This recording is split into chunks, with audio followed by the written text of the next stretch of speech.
Good morning, everyone. Thank you for joining us today with myself and Sharai today. We'll be talking all things branding, and I'm looking forward to learning lots today. As many of you know, it is our 10th year doing the Do It in Durham event series. So Do It in Durham is our way of celebrating Global Entrepreneurship Week, which is held every week in November. It's really to support, collaborate, and it's a collaboration of educational networking organizations who come together to encourage and support entrepreneurs, job creators, innovators who create economic growth in Durham region. So if you're looking to start a business, invest in a business, grow a business, we encourage you to do it in Durham region. And we have lots of amazing sponsors, community partners, and collaborators. So without their help, we wouldn't have been able to do this week. So thank you, and hope to see you out at more events. And I will hand it over to Sharai. Good morning, everyone. Thought I would put up that slide, Ashley, since you mentioned the sponsors. Thank you so much. No worries. So I see there are a few people already sharing in the chat. I have two displays here going on, so if it looks like I'm a bit distracted, it's because I'm trying to follow along in the chat as well. But as Ashley mentioned, if you haven't done it already, feel free to share in the chat what your business is, what your background is, what type of work or what you're interested in doing. And as well as something I can encourage you to do is, if you're so keen to do, you can snap a picture of the presentation with the Zoom screen and everything and post it to your social media and tag me. My social media tags are there for my studio. And comment along as well. Ashley mentioned that she'll be moderating the chat, but the value of today comes also from not just what I have to share, but when you ask questions or share what clicks or resonates so that other people can kind of, not feel so alone in their own experiences or what they're trying to accomplish in their own businesses. So hello, everyone. I see you posting along. Yes, thank you, Ashley, for making that comment there. So in terms of who I am, my name is Sharai Viapiana, and I know it's a funny, funky spelling. I had nothing to do with it. But if you get confused or you forget, I always tell people, think about the wine. So it's kind of a good memory. So don't look at the spelling, just think the wine. And in terms of my background, I run a branding studio, Sozo Media, out of Pickering. We work with remote clients all over the world. And my background is actually, I'm an ex-corporate employee, and I have over 15 years experience in branding and web development. I've worked with a number of top Canadian retailers, and as well as led the development of a 7-figure online portal.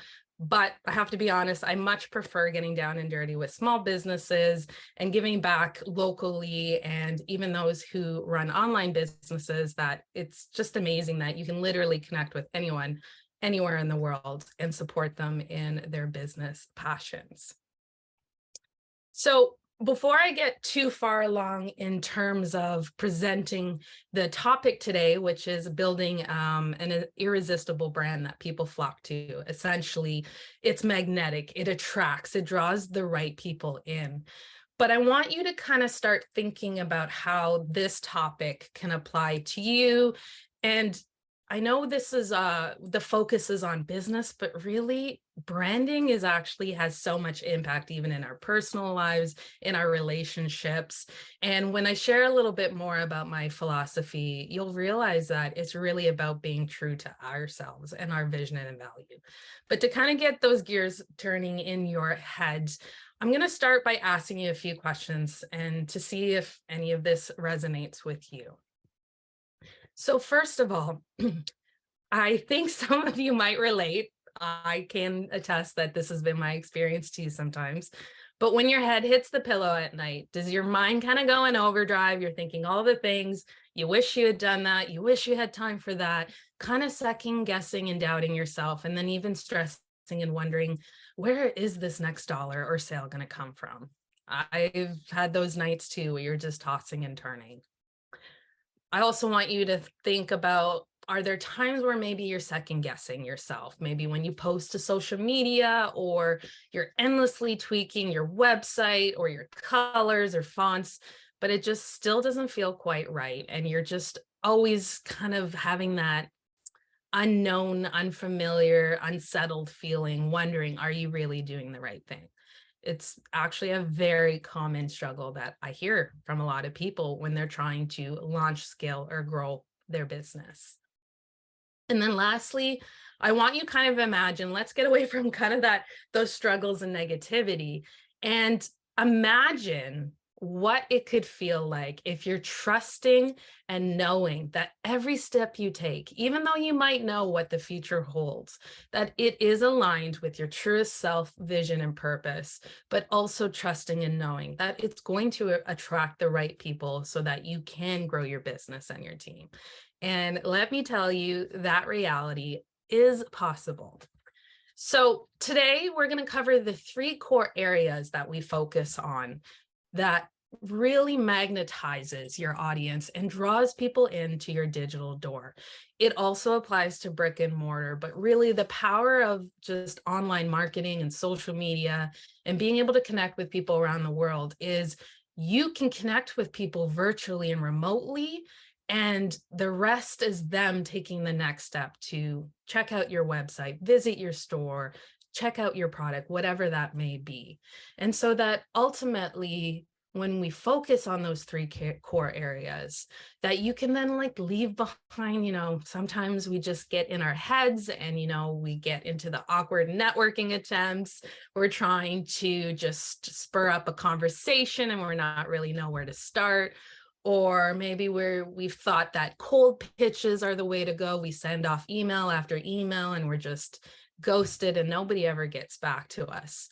Or maybe you're just always changing your business strategy. Well, we can leave that behind with these three core focuses. As well, not only do we leave all that's holding us back, but we can spend more time doing what we love while building a platform for our business to truly thrive, but also finding real personal satisfaction and believing in what we're doing, in our purpose and in our impact. I think so much of the strategies or advice we might get are so focused on outcome and results that we kind of lose ourselves along the way. And your audience is going to pick up on that. Now, in terms of my own story, I'll be upfront and confess that this isn't a philosophy that I always followed myself.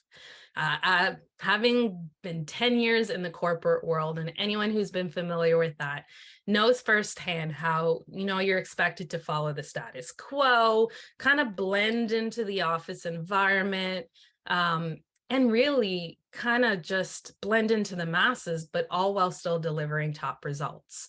And as much as I loved my work and excelled in my position, I even loved the team that I worked with, I still was left feeling frustrated and hollow because I never really felt truly safe to express my truest self and that to be rewarded. You kind of have to meld and blend in and do everything that the client wants.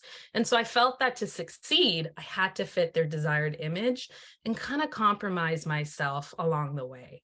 And so sadly, I did kind of carry the same approach and kind of people pleasing doormat demeanor in my own work with my clients, doing the branding and website projects with them.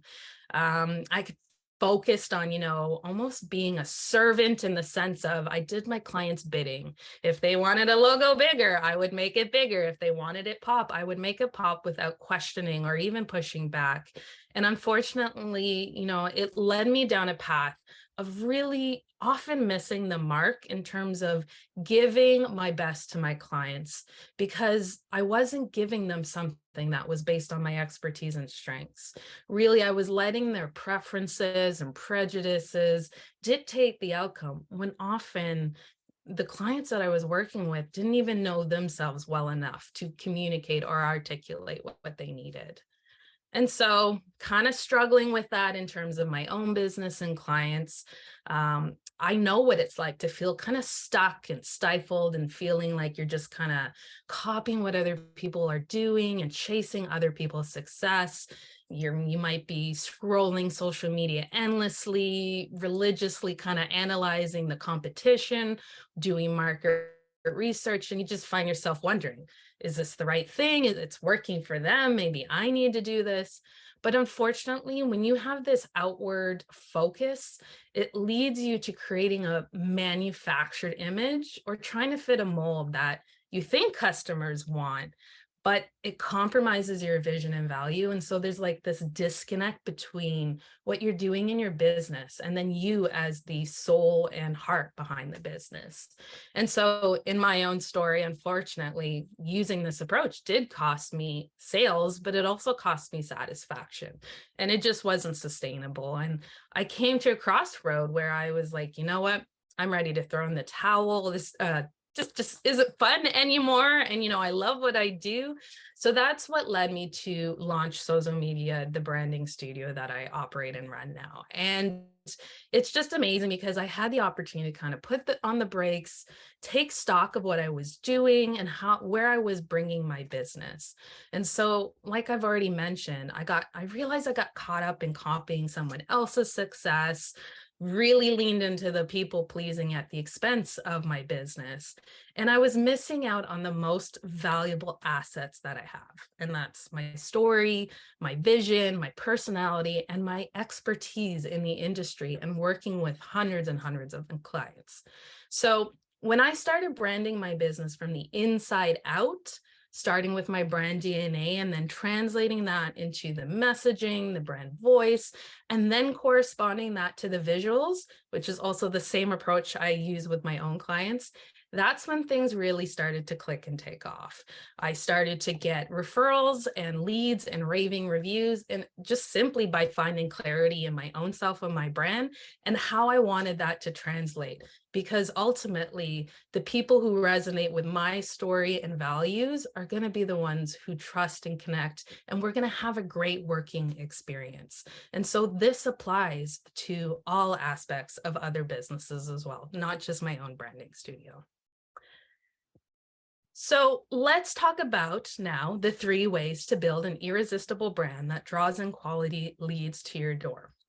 Now, before we get too far in the tangible steps on that, I always like to take stock of where everybody's at in terms of what they think a brand is. I'm sure you've heard a lot, and we all have our own preconceptions. And I'm not going to say that I gatekeep what the proper definition of a brand or branding is, but I would like to hear from you what comes to mind when I use the word brand. So I'll take a sip of water that I need right now. Feel free to leave what you think in the comments, if there are certain words or ideas of what a brand is, and then I'll share it with everybody here.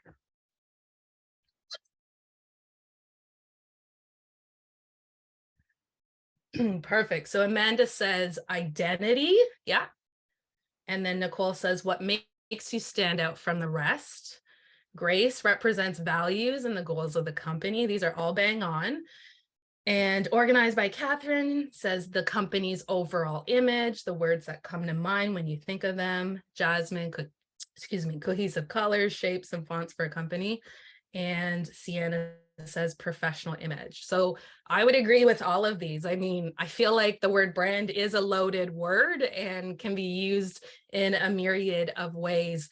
What I always like to do in terms of kind of bringing clarity and giving us a word picture of what the word brand can mean. Yeah, Brianna says the feeling you give to your clients is kind of thinking, okay, to define the word brand, the noun, let's think about what the action, the verb action of branding is.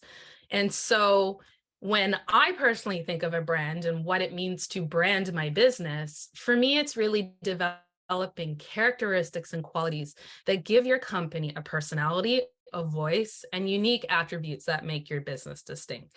So it is the visuals, it is the messaging, it is your professional image. It's everything that everybody said today, even the feeling that you give to your clients. And so I like to package that into the concept that it is the experience and reputation of your business. And so whenever you hear the word brand, and if you're kind of struggling with how that connects, I like to just swap it out and think, okay, so the business reputation.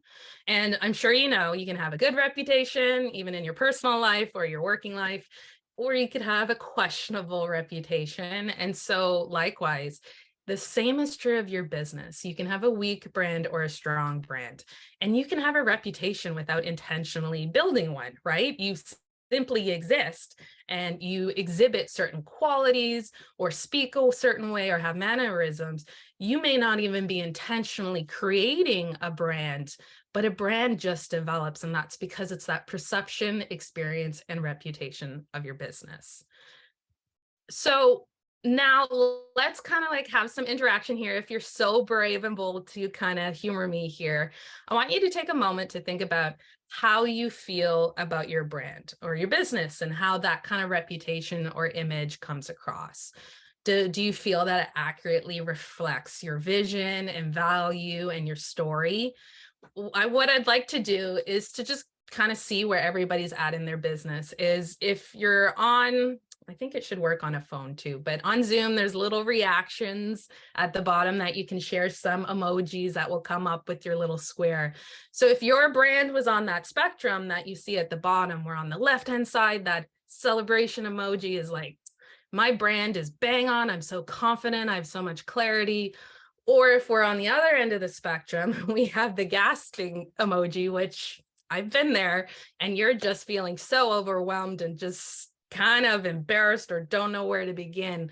I'd love to see, based on the emojis on that spectrum, where you feel you're at with your business. And if anyone, let's see if anyone's bold enough to share. And you know what? There's no judgment here, honestly. Like I said, even in a given year, I can find that I kind of juggle in between that spectrum too. So we've got some thumbs up, clapping, some sweating faces. Yeah, I understand that, especially I feel like with holidays coming up. Oh, some shocked faces. Yep. You know what? Like I said, if a business is honest with themselves and an entrepreneur is honest with themselves, we've all felt some aspect of this, and sometimes it's even in the same day. But I think what's important is that we do pause and we do reflect to check in and see, okay, is there alignment here? Am I feeling off? Is this just a momentary thing, or am I actually feeling this consistently?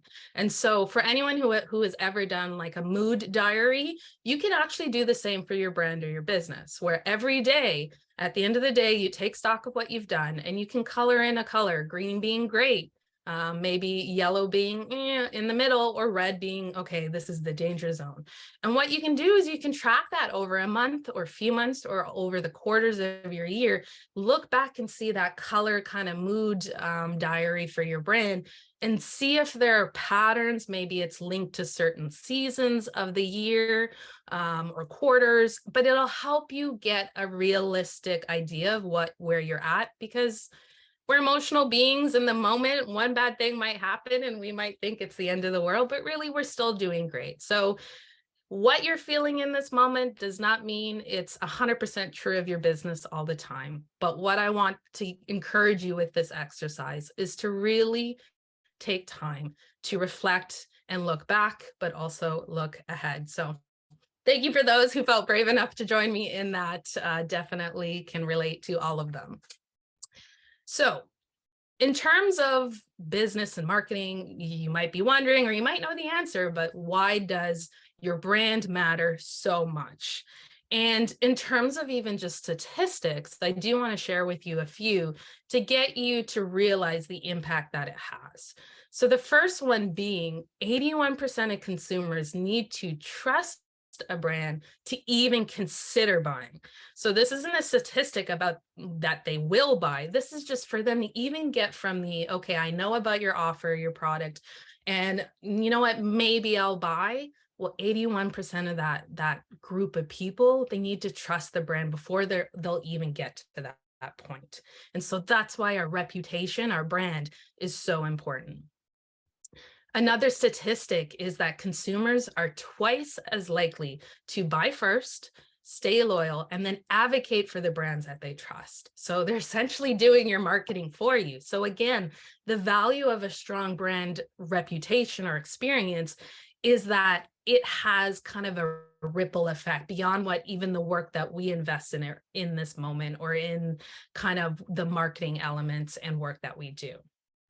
So the last one I'd love to share with you is brand consistency can increase revenue by 10 to 20%. So simply by being consistent and congruent in the way that we present our image, because just think about even in your own personal life, if you know someone who maybe they're very hot and cold, you just don't know where you stand with them. You don't know if today's the day you're going to have a happy person or they're going to be super critical. And you probably find yourself wanting to distance yourself because you just don't know what to expect.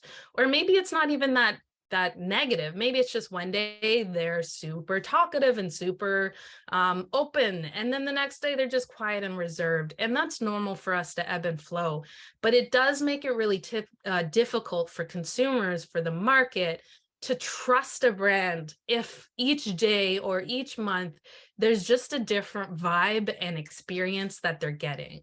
So on the flip side, by staying consistent, that actually greatly increases your revenue and ultimately your profits.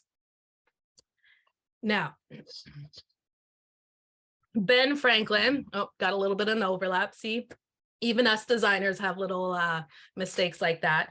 But I love his quote here. It says, "It takes many good deeds to build a reputation and only one bad one to lose it." So again, always relate it back to your personal life. I find that's the best way for me to kind of understand how it relates to business, is that oftentimes it takes a lot more work to build into the positive aspects, but just one little slip up like that can impact. But we don't need to lose heart, because as I'll explain later on, when we are so clear on our brand DNA, even when things ebb and flow and are a little bit off, because we've earned their trust, that reputation is already there and will help with, the leads and bringing them from being in the kind of awareness stage and then actually buying from us. So in terms of really creating a brand that can be trusted, I am a firm believer of branding with integrity, and I'll kind of get to what I mean by that. So at the end of the day, people buy out of emotion. They will try to reason and rationalize. And I mean, where are my pros and cons list people are at? I can do that too as well. But at the end of the day, there is this element of inner desires driving our buying decisions. And now more than ever, people who are purchasing from you or from any brand, they want to connect with the people behind the company. They want someone they can relate to and trust. And this is why we need to kind of infuse more humanity in our brands and discover what really makes us distinctly us and pour that into the brand reputation. 65% of consumers say a brand's CEO and employees influence their decision to buy.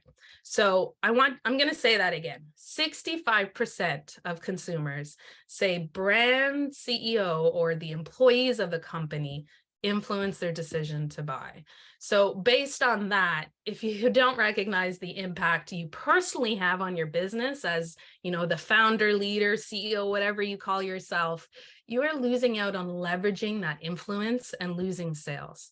Because when you're starting a business or trying to scale, you might be tempted to throw money into online ads, offering a huge menu of services, or even paying for leads, or get kind of lost in the weeds of the tech.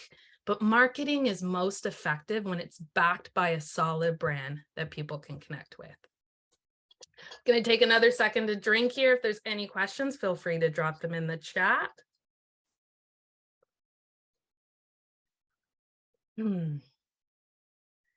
All right. Okay, no questions. I hope that's a good thing, but we will have a Q&A at the end if there are any general questions to ask. So definitely write them down so you don't forget. Now, what makes a strong brand? You've heard me touch on it a little bit already, but essentially it's trust that's at the root of our buying decisions. And this is why branding is so imperative and why we need to dedicate intentional time, resources, and strategy to building a thoughtful brand that is expressed in integrity. So if there's any part of your brand that is confusing, misaligned, or inconsistent, your audience will feel that conflict, lose trust, and then ultimately they're going to go to the competition or look for another solution. And so if marketing is what leads people to your business, so think of like SEO, ads, social media marketing, it's your brand that gets them to trust you and take that first step towards the sale and keep coming back for more. Because at the end of the day, when your brand is dependable, it demonstrates to your ideal clients that you stand for something, but you also mean what you say and you're going to deliver on it. And they're going to continue as a loyal customer. So building this trust is such a powerful byproduct of a strong brand because it actually gives us more space and freedom to evolve and adapt in our industries and businesses. So what I mean by that is consistency in your brand doesn't mean you can't ever change. It doesn't mean you have to be perfect. I mean, I think we're really getting away from that like perfectly curated image and feed. But what it does mean, if you are in fact infusing the humanity aspect and connection, it actually reflects in the evolution of our business. And that's because as humans, every day we're growing, we're adapting, we're encountering new experiences, new tech gets released every day, and I can't even keep on top of it.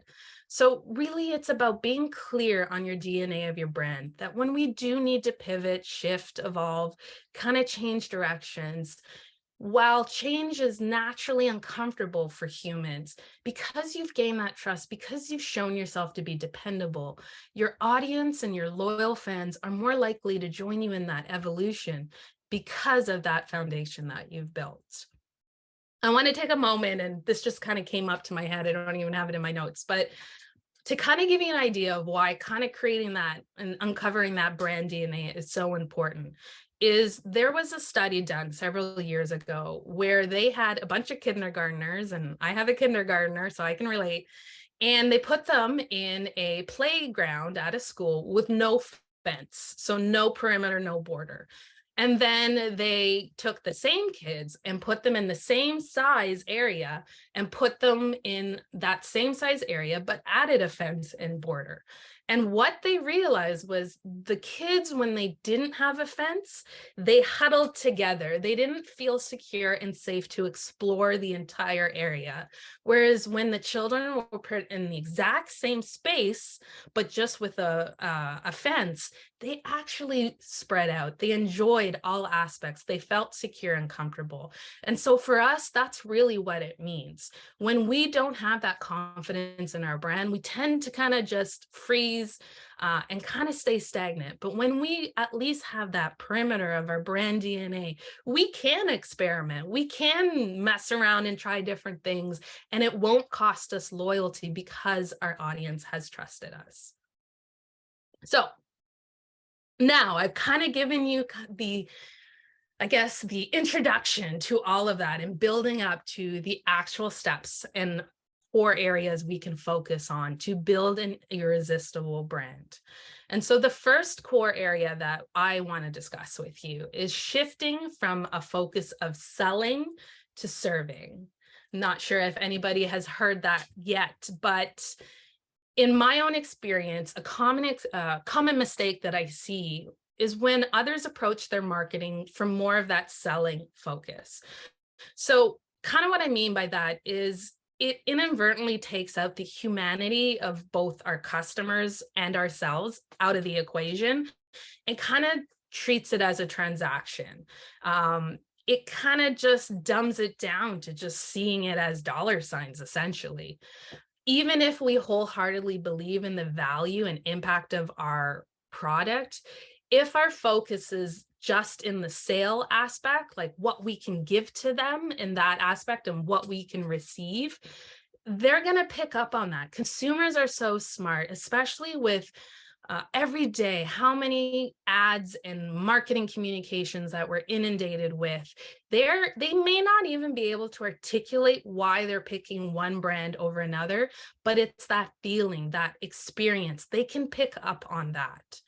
And so when consumers feel exploited or used because of that selling first kind of approach, they'll unfortunately turn to other brands that feel more sincere and genuine. And we lose out on the ability to actually improve their lives. I can't speak for everybody else, but I'm sure that as entrepreneurs, or if we're in school, whatever we're doing, we have big dreams because ultimately we want to leave a positive impact. And so we can do that by serving first. We counteract that by serving our audience rather than selling to our market. So that means putting the spotlight on the consumer's needs rather than our solution. We're building a relationship which has long-lasting benefits. It builds that trust and loyalty. And so while doing this, we're actually shifting from a place of being the hero and step into becoming the guide for our customers. Yes, so here, Organized by Catherine says, that's why I hate it when Rogers or Bell comes to the door, too sales driven. And I think that's why door-to-door sales have just plummeted, because there's no connection, there's no relationship, and there's absolutely no trust. And in fact, there's probably more distrust. And so this is why it's so important. If you can get in the door and show that you truly care about someone's needs, they're instantly going to open up to you. And that opens the door to kind of be able to serve them and give them a solution that's going to make their lives better. So yeah, I agree with that, Catherine. So ultimately, when this is the approach that we have, our consumers are left feeling empowered, emboldened, and encouraged because they naturally see us as the authority and solution to their problems. We don't present ourselves as the be all end all and that we have everything and they have nothing, but rather we are just coming from a place of serving them so that they can move along in their journey and overcome kind of the hurdles that they're experiencing. Because realistically, we have what it takes. Sometimes we just need a little support and help along the way, depending on what we're struggling with. So as I kind of mentioned, when we're focusing on these three core areas, it's important to think about the buyer's journey. And so the buyer's journey is really the approach on how we move our audience along in their kind of interaction and engagement with our business, our offer, or our product. So it's a process potential leads go through when they first consider the offer product, then they ultimately get to the final step of buying your product. And there's a few other steps with like loyalty and retention, but to kind of keep it simple, I want to start first with the three main ones, which is the first stage of awareness. They need to be aware of their need, but also aware of your solution. Then we move them along to the consideration stage. And that's where they're actually considering and evaluating your solution. Is this the right fit? Is this going to help me solve the problem that I'm having? And finally, if you've served them well, they will take action. They will purchase. That's the final kind of step we would love for them to take. And so that when you present the offer or the pitch, whatever that means, or the product, you've already brought them along in that journey so they trust you and can take that step. So in terms of this buyer journey, let's look at the steps we need to take to serve them best so that we can kind of bring them along in that experience. So first things first, and this goes back to the brand DNA that I've been talking about, we want to identify and uncover our audience, our market's challenges and desires. Deep down, they want to know if you can help them navigate their own journey. This is why we position our business or brand, whatever we're selling, as the guide and acknowledge our customers as the heroes in their own story, facing a very specific conflict. And that's where our solution comes in. So in their story, whether it's in their personal lives and business, whatever our business is, we recognize that the conflict can be overcome with our product and offer as the solution. And that's where the serving kind of comes in. We believe in what we're doing. We believe it can help them. And we have a solution that can kind of get them to that next stage. And so for them to trust us as the solution, we need to help them come to an awareness of their problem. Our audiences are encountering various challenges in their life or businesses, but oftentimes, sometimes we can't even articulate what we're struggling with.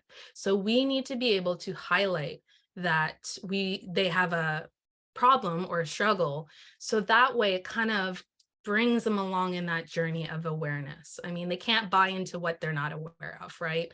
So when you've uncovered their deepest desire and whatever that conflict is, you can move them into the second step of consideration because you're acknowledging their situation. So the second step is next to validate their experiences, their feelings, those struggles that we've now identified in the first step. So to lead from a place of serving, it is about ensuring that we're reminding them that they're not alone, that other people and ourselves have felt the same way or experienced similar things.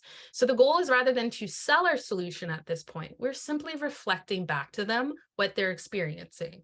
And by doing that, like psychology, our brains are just fascinating things, but it actually gets the brain to trust that because they're validating what I'm experiencing, your brain just wants to trust that experience, that expertise, because there's an understanding there without me having even to say anything. And so clearly articulating where they are at, what they're struggling with, makes them feel seen and understood, like I said, so they're not alone. And I mean, ultimately, if you've done this well, you're going to have them subconsciously thinking like, oh my goodness, like she must be in my head. She must have experienced this herself. If she's overcome that, I can do that as well. And so that's why feeling validated is so key to opening the way to connect with our audiences in our market, because it's on a personal human level. When your customers or your consumers see evidence that you understand and recognize their struggle, you've taken that first step in presenting yourself as the authority. But you haven't done it in a way that's sleazy, like these door-to-door salespeople who are just there for this sale, but you've done it in a way that's welcoming and inviting in a very unassuming way. The last step that I like to focus on when it comes to serving our audiences is relating. And so the more we can infuse our own experiences and stories of overcoming similar experiences, our audience will come to see and trust us as reputable, legitimate businesses and ultimately trustworthy guides. And so what's so key to this, again, if we're talking about like human-centric brands, is the idea of empathy. And that's the ability to put yourself in someone else's shoes and actually kind of feel and understand their feelings. And so when you do this in your business and brand and marketing, you're able to put yourself in the mind and heart of your audience. And so that way, whatever you're using to market yourself, social media, your website, or even talking one-on-one, you're speaking to their struggles and their desires. And when we do that, we're showing how we came out on the other side of that exact struggle they're dealing with, but we came out accomplished or successful or fulfilled, whatever it is. And we've primed ourselves in their minds that we have what it takes to help them experience the same success. So we're talking the talk, walking the walk, and we have credible experience that can help them. And so that's really showing them that we know what they're dealing with on much deeper, honest, like not just the surface level. And so we can trust in that business or brand. And as they continue to kind of like move along in that journey where the trust just keeps building, then they can move to the consideration stage and then ultimately the action buying stage. Any questions so far? That's kind of our first core area in terms of building that kind of magnetic brand. Got to be mindful. I see the time. All right. Okay, so number 2 is infusing distinction and personality. So it's imperative that we understand our consumers to be able to attract the right type of buyer who are most likely to benefit from our offer. But this is where we can kind of go wrong, where we put all our eggs in one basket of just focusing on our target market, or maybe the buyer persona, or whatever that might be. But it's actually eliminating a very key aspect of the equation, and that's us. We're 2 individuals or 2 entities that are coming together with the solution. And so when I see entrepreneurs flounder or struggling is when they're trying to fit themselves in a box or copycat someone else's success. I shared about that earlier. And unfortunately, when it's not aligned with our vision and value, it attracts unqualified leads or poor fit customers, and then they can't be raving loyal customers. And so that's why it's so key that if you take one thing away from today's presentation, is that when your audience can trust you, that's when they buy from you.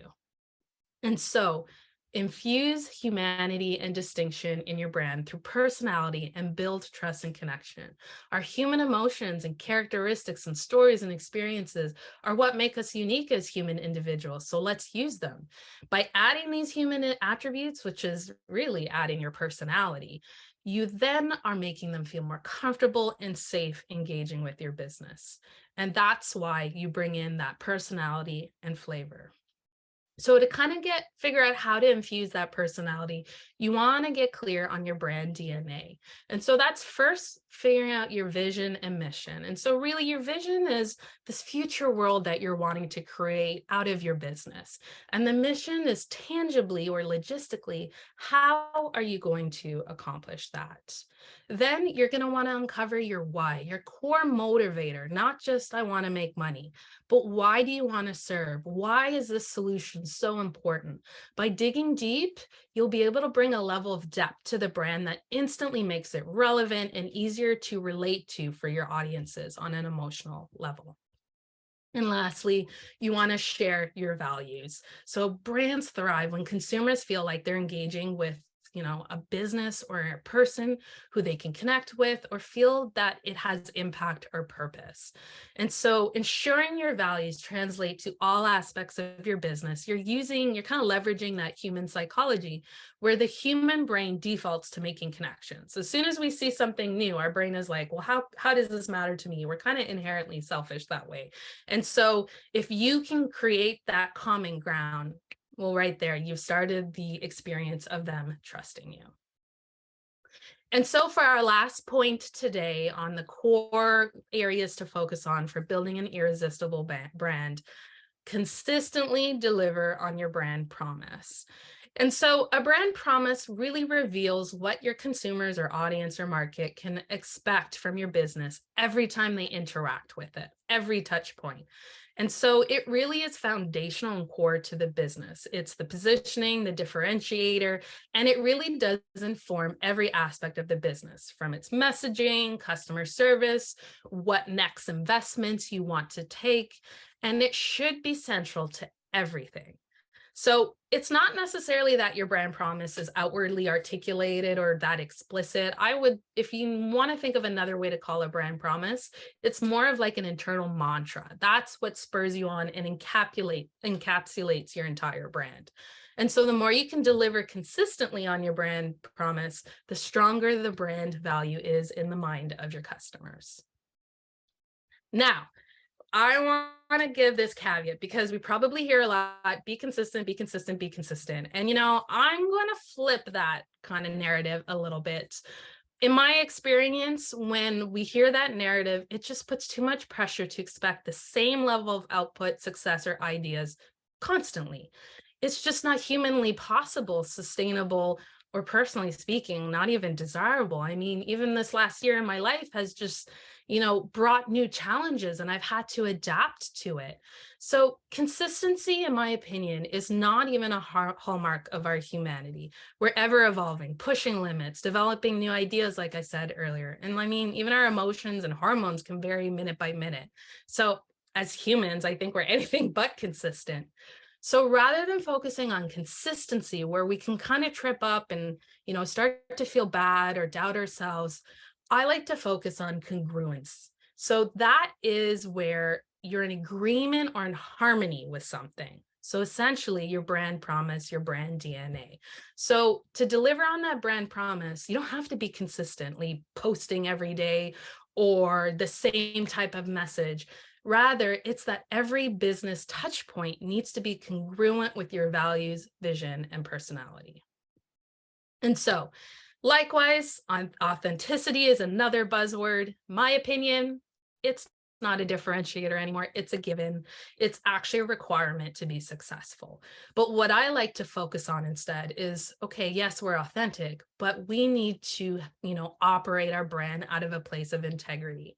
And integrity is a state of being whole and undivided. So that's what I mean when we talk about consistently delivering on your brand promise. You have an anchor to keep you rooted when the going gets rough or there's a sudden change in the market. And so you can kind of take stock and be reminded of what that internal mantra is and have that inform your next decisions.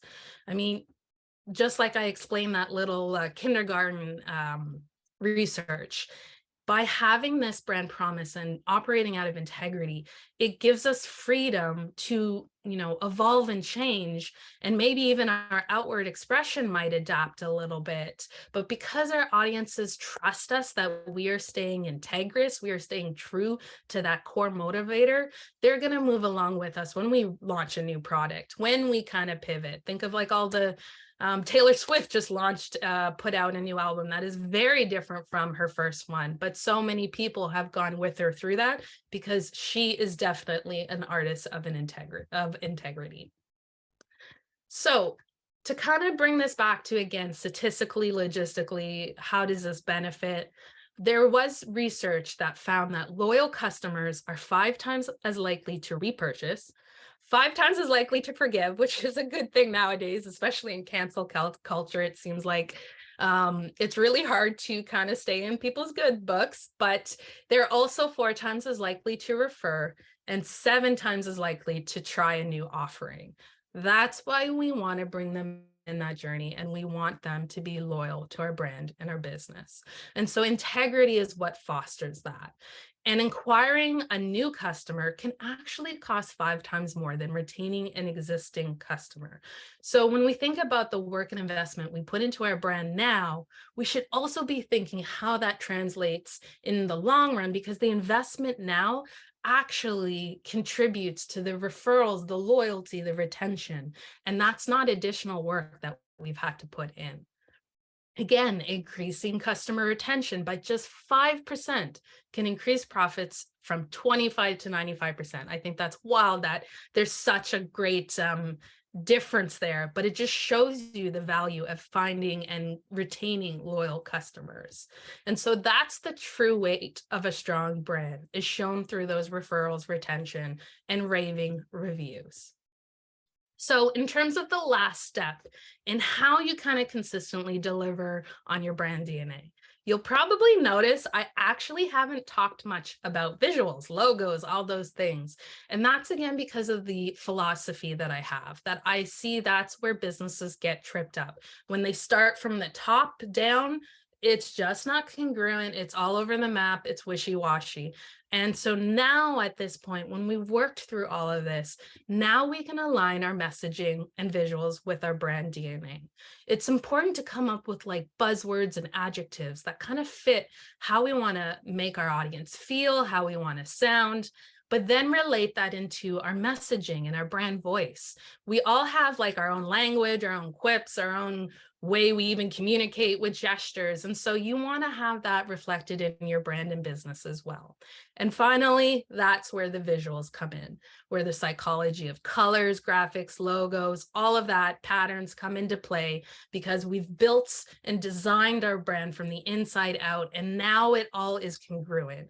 So for example, you want the visuals to reflect that brand DNA and that voice and that personality, because let's say your brand is luxe or serious, it should be conveyed, and you probably shouldn't use, my bright orange and pinks and greens, or maybe you're trying to create a more accessible brand. And so you kind of want something more fun.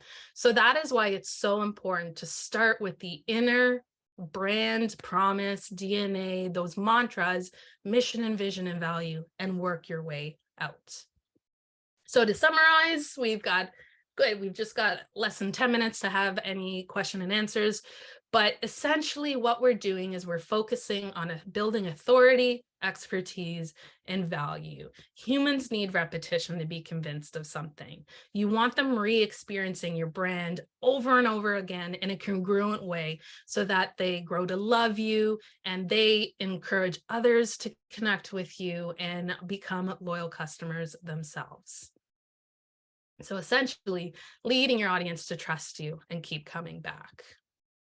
So to summarize everything, what should we be doing to build an irresistible brand that kind of draws in the right type of people who are best going to benefit from our product or offer? It's we serve versus sell. We use distinct personality and infuse our story and our own vision and mission, and then consistently deliver on that brand promise. So I know I probably packed in a lot today. So that's it for now in terms of like what you can do to start reassessing where your strengths are in your business and maybe what you need to tweak. But if you have any questions, just put them in the chat and I would be happy to answer any of them. Brianna says, how do you push back on clients about their brand and marketing and communicate your expertise without offering them or making them upset, angry? How do you push back? Can you maybe clarify your question, Brianna? I just don't want to assume something. How do you push back on clients? Oh, so are you saying clients who question your expertise? Or are you challenging their quality of brand and marketing? I just want to make sense of that, Brianna.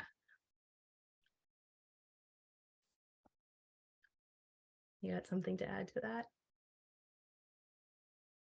Okay, I'm going to assume what you mean is that you're trying to highlight they have a need. Yeah, when they want you to do whatever they want with their brand, but you know that may not work. Okay, gotcha. So this is a very loaded question in terms of, I think this applies to any business. When a customer comes to you and says, I want you to, build my home and I want it to look exactly this way. And this is the way I want the kitchen to function.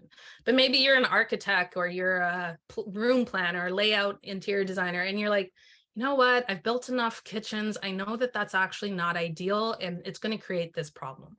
All you can do is give your expertise. You can even link it back to past experiences. So when someone pushes back and says, this is what I want, try to recall another scenario. Well, maybe you did that or you didn't go that way, and you can actually give tangible proof why what you're recommending is best. Yeah, you learn to say no. I've turned down work or referred them to somebody else. That's the other thing. In terms of building an irresistible brand, you'll probably kind of pick up on the fact that me personally, I'm not so much of a chaser of business. I trust that the right people will find me. And so because I serve and I build and establish authority and expertise, they've come to me as optimized leads. They already know I have something of value and I don't have to convince them. So the working relationship is so much more positive. And so that's exactly why I recommend kind of approaching building your brand in the approach that I've shared today. Anyone else? Do you have any tips for product-based businesses when the product is a want, not a need? I struggle with finding my customers challenged when they aren't usually challenged with anything when they buy my products. They just want them. So this is where there's kind of two sides of that coin. There's the challenge, but then there's also the desire. So I would encourage you to really dig deep to think, what is the internal need or desire that it's meeting? Like if you think of like candles, there's, you think there might be a lot of competition, but there might be different reasons why. Maybe they really value self-care. Maybe the type of niche or market, they're very focused on meditation, and just the smells or the type of candles you put out really help foster and lend themselves well to that kind of environment.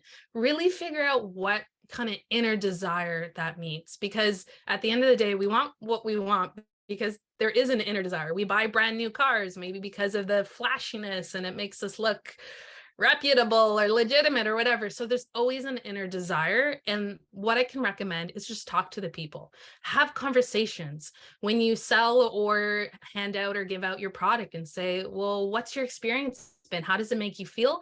You can kind of take that market research and kind of tweak your messaging and approach. We have time for maybe a couple more questions. How do you continue to build a customer base outside of the people you know? I got my first commission directly from Instagram and want to build off that. So this is where if you deliver on an amazing first experience. And to be honest, you know, you want to make sure that what you charge in terms of pricing reflects the value and time you put into it. But in the beginning, it is a little bit of a grind in terms of you need to build that momentum. And so you want to over deliver and under promise, essentially. It's not to say you're degrading the value of your brand, you're actually just delivering more and kind of giving them the VIP experience, because then they're naturally going to want to share about you.